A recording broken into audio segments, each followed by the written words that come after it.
Waalaikumsalam.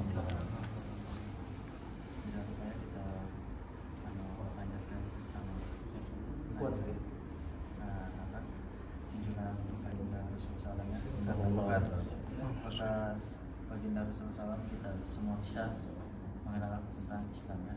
Alhamdulillah dengan kerja para sahabat, alhamdulillah Islam wa ya. Alhamdulillah. Oke, coba saya baca satu hadis ya. Kita fadilah sholat. Dari Sayyidina Ibnu Umar radhiyallahu anhu, ia mengatakan baginda Rasulullah SAW bersabda, agama Islam dibangun atas 5 tiang. Bersaksi bahwa tiada yang berhak disembah selain Allah Subhanahu wa taala dan Muhammad adalah hamba dan utusan Allah Subhanahu wa taala. Mendirikan sholat, membayar zakat, haji dan puasa pada bulan Ramadan. Hadis riwayat Bukhari. Sekali lagi ya. Dari Sayyidina Ibnu Umar radhiyallahu anhu, ia mengatakan baginda Rasulullah SAW bersabda, agama Islam dibangun atas 5 tiang.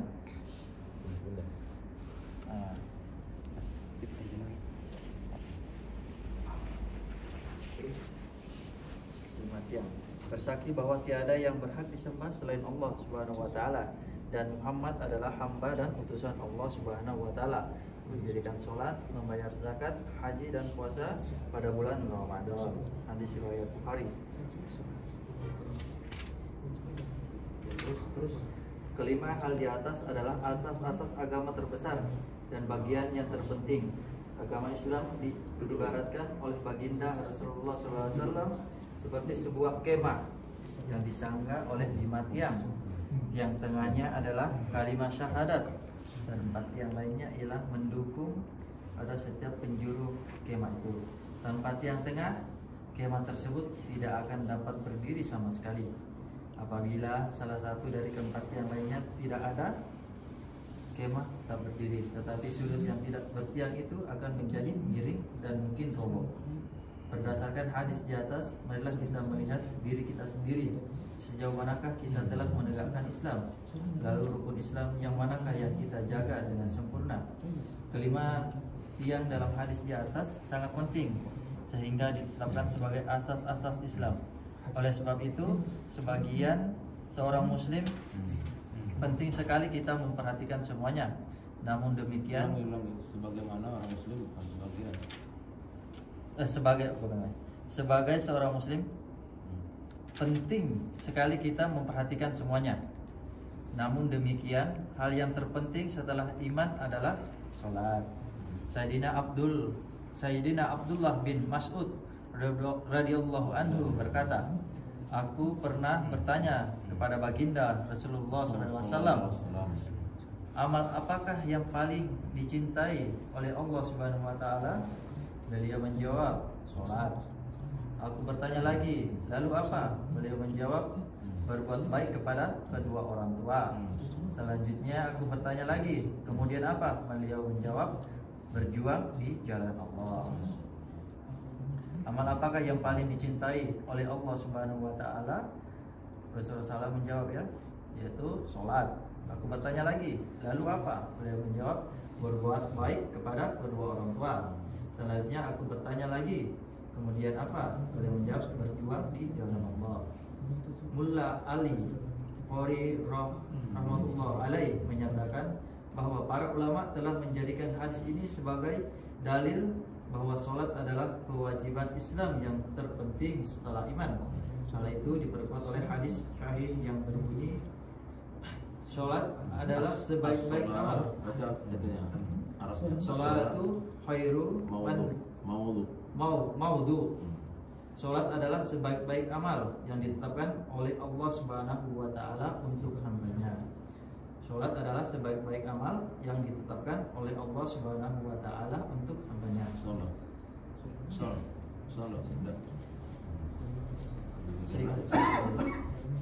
Apa banyak?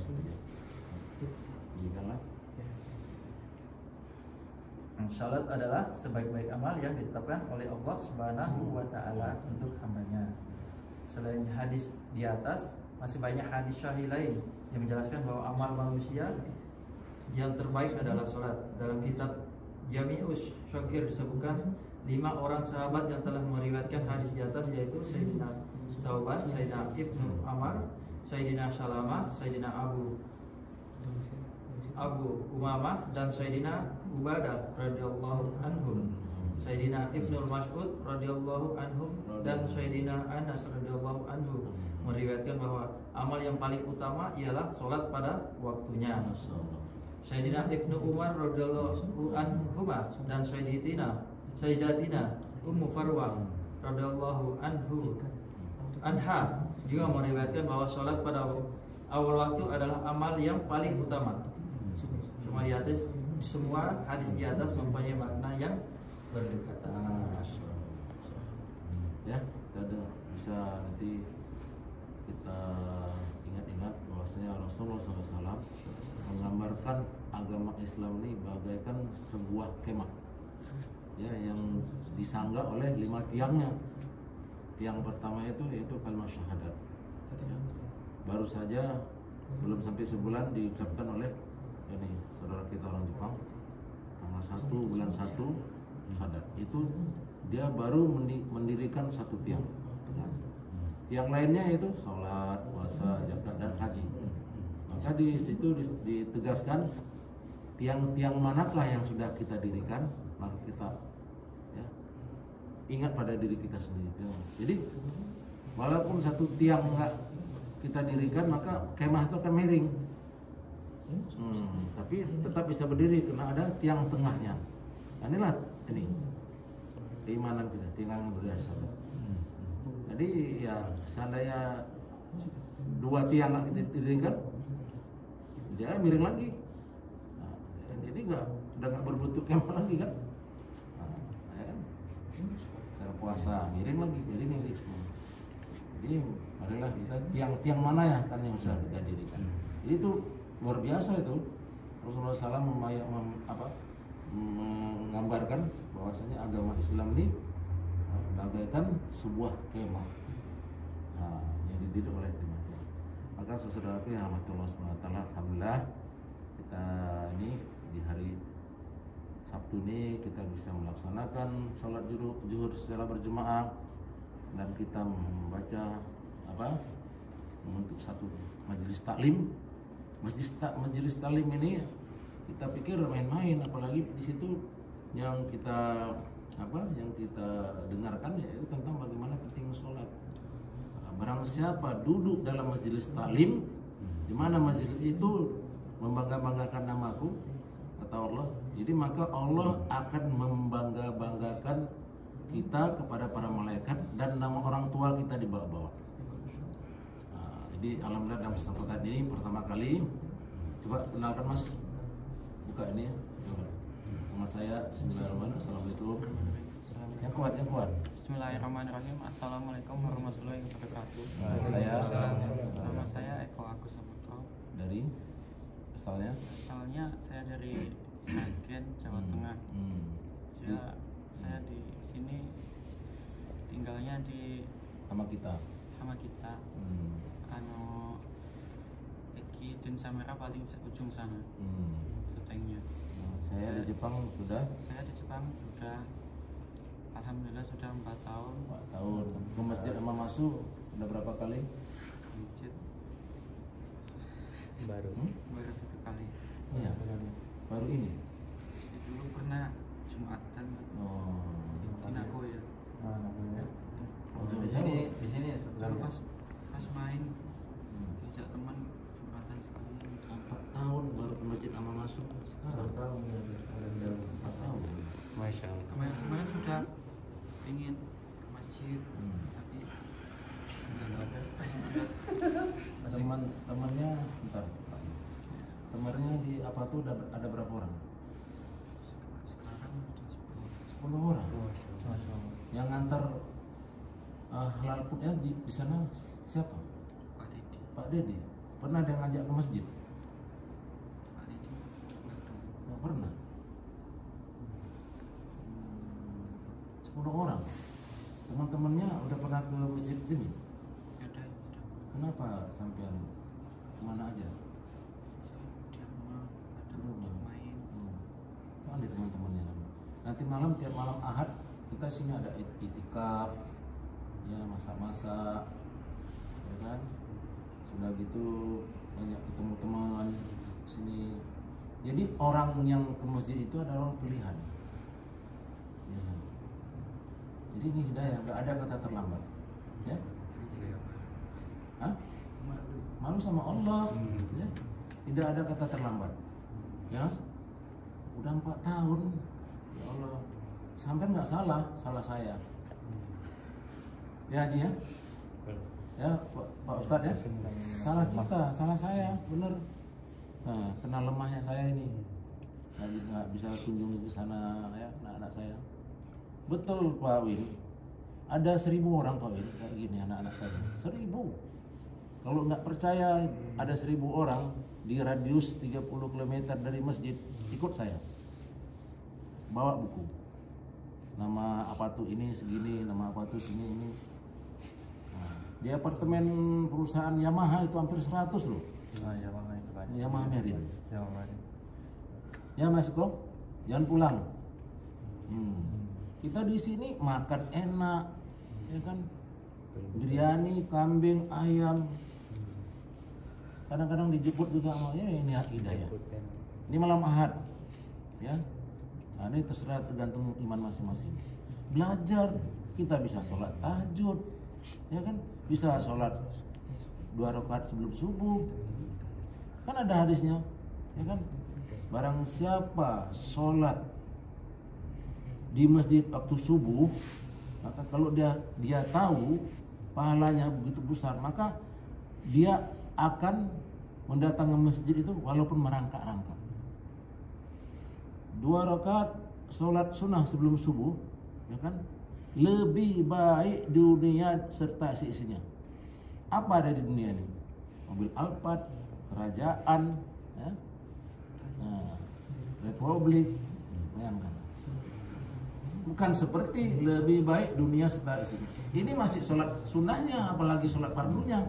Maka itu dikatakan hadisnya, kalau Allah tahu umatku, dia akan mendatangi ya, ke masjid walaupun merangkak-rangkak. Jadi kita di masjid ini ya, tidak ada membicarakan politik, tidak ada membicarakan khilafiyah. Ya kan, ini rumah Allah. Masjid adalah rumah Allah. Masjid adalah taman surga. Masjid adalah jantungnya agama. Cuma kalau kita manusia nggak ada jantung, kan mati kan? Begitu juga kalau kita tidak hubungkan diri kita dengan masjid, maka agama kita mati. Kenapa matinya? Ya kan? Karena ini pengaruh HP ini, ya kan? Apalagi muda game, nggak sadar dia. Nah, sampai pagi, malam minggu sampai pagi. Katanya habis duit ya, bisa main game habis duit. Bisa Mas. Ada yang game apa? Bisa kan? Bisa. Nah, kita ada Pak Haji Yus, lihat kan kamera, Pak Haji Yus. Dia adalah imam, guru ngaji pagi. Kita ngajinya bukan yang tinggi-tinggi, Fatihah. Ini ada saksinya. Ya kan Ji? Jadi dalam sholat, kalau Fatihahnya nggak benar. Ya, kayak tahiyat akhir. Karena kita nggak ulang-ulang at-tahiyatul salah. Karena ada tasdiknya at-tahiyatul. Karena at-tahiyatul. Hadisnya mengatakan ada orang 60 tahun, 70 tahun sholatnya satu pun tidak diterima Allah, bagaikan kain buruk dicampak ke mukanya. Ini hadisnya sahih. Kenapa tadi? Gak diperhatikan wudhunya, gak diperhatikan bacaannya. Nah, ini sengaja nih, ya saya masukkan itu ya. Ini dakwah kita kan sekarang udah modern, biar tahu. Ya kan? Bagaimana anak-anak teman-teman sampean Indonesia nunggu bagaimana bisa ke Jepang? Betul aja. Nunggu kalau bisa ya lockdown dibuka, lockdown lagi, ini sampai kapan lagi? Ada virus baru lagi, nunggu ya, di LPK di mana nunggu hingga malas kerja karena mengharapkan bagaimana bisa ke Jepang, malas kerja nunggu. Di LPK tuh 2 tahun lebih, ini udah 2 tahun ini tambah lagi nggak tahu berapa tahun. Nah, jadi kita yang di sini udah di sini ya kan main-main, liburan main-main. Nah, sudah hari kerja tidak bisa sholat Jumat, pas liburan nggak sholat Jumat main kemarin tuh.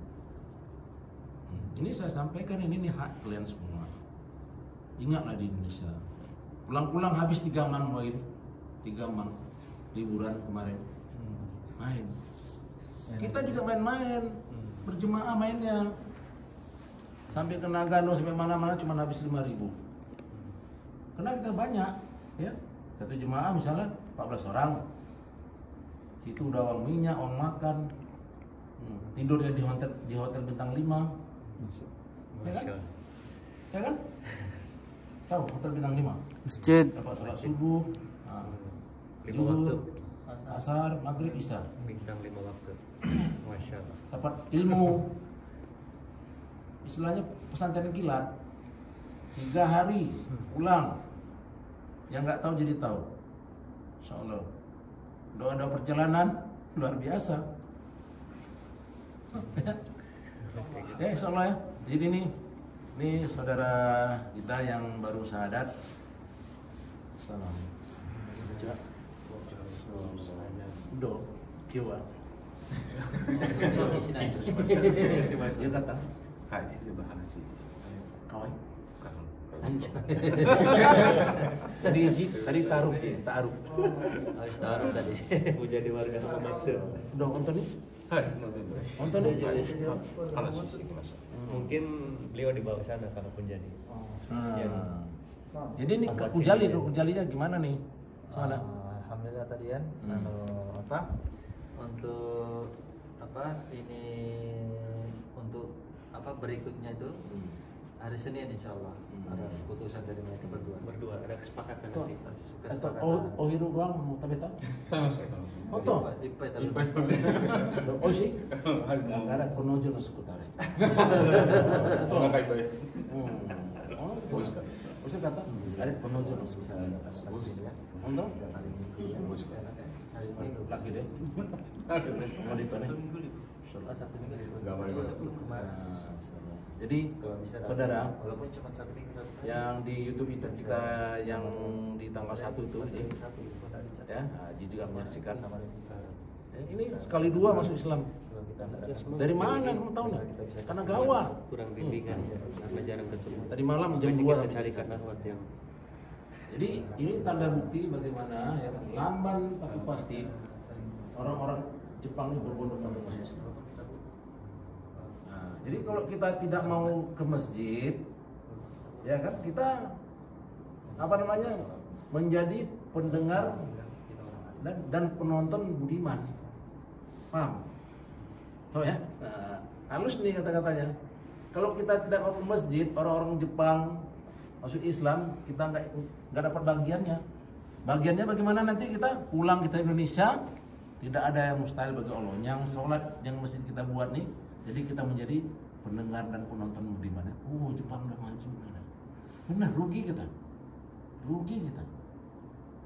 Nah, kita nggak mau ikut dakwah. Dakwah itu bukan kita harus gedor. Kita nggak ada kekuatan untuk gedor-gedor orang Jepang, nggak ada, belum ada. Tapi bagaimana? Ya kita lihat.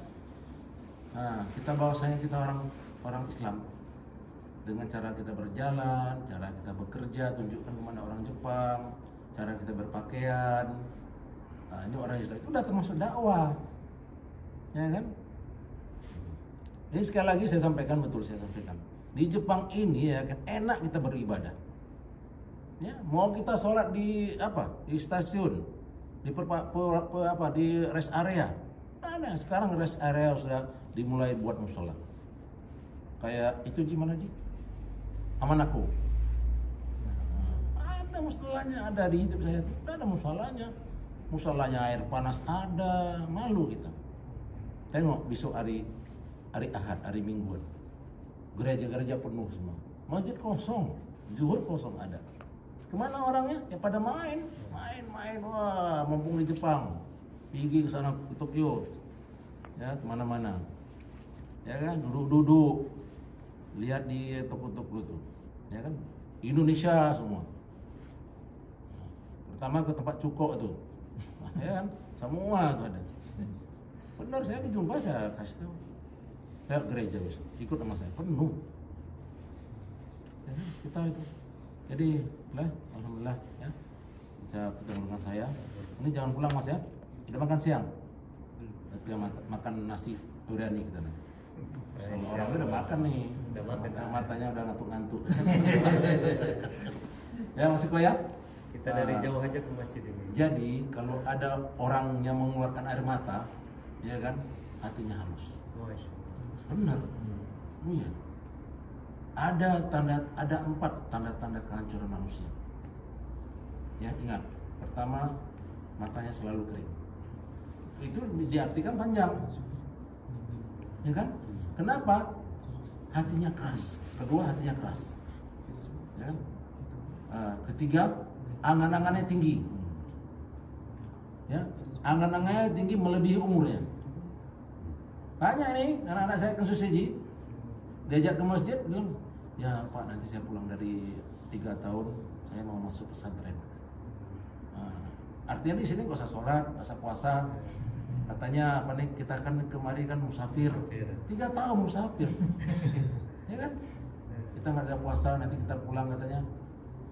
Di sana kita bayar apa namanya? Dibayar atau apa namanya? Fidyah. Nah. Yang keempat, tamak akan dunia. Ya. Terutama ini saya bilang untuk anak-anak saya, Jisusi. Gimana tamak? Udah Allah kasih dari Senin sampai Sabtu ataupun sampai Jumat, masih cari arbito. Kenapa? Tidak merasa bersyukur. Cari arbito, lewat lagi masjid ini. Mereka mau kemana? Arbito Pak. Enak aja. Ya, ini saya bilang ini kesempatan saya nih. Nah, arbito tidak ada keberkahan. Tidak menjamin keberkahannya kalau tidak kita mau bersyukur. Arbito di mana namanya, di Atake, pas panen kentang mau dingin kan. Kalau kita mau bersyukur sedikit pun berkah, kan? Iya, Sabtu Minggu ada itu. Jadi pekerjaan yang paling berat dan paling jauh adalah menuju masjid. Kita dari Indonesia kemarin kan, ya kan, lautan kita seberangi, ya, gunung kita daki, betul kan? Tapi masjid kita lewati, ya kan? Lautan kita seberangi, gunung kita daki, masjid kita lewati. Inilah kayak kita nih. Ya mudah-mudahan ya dengan adanya ini video kita sini, ini bukan maksudnya ria, jadi sampaikan kayak gini lah. Sabtu Minggu libur nggak ke masjid. Demikianlah, mohon maaf atas kekurangannya. Seandainya ada kekurangannya mohon ditambahkan. Terima kasih atas perhatiannya. Mari kita tutup dengan doa majelis. Subhanallah wa bihamdihi, subhanallah wa bihamdika, astagfirullah. Assalamualaikum warahmatullahi wabarakatuh. Dan jangan lupa like dan share, story subscribe. Dan ini ada no cut no edit.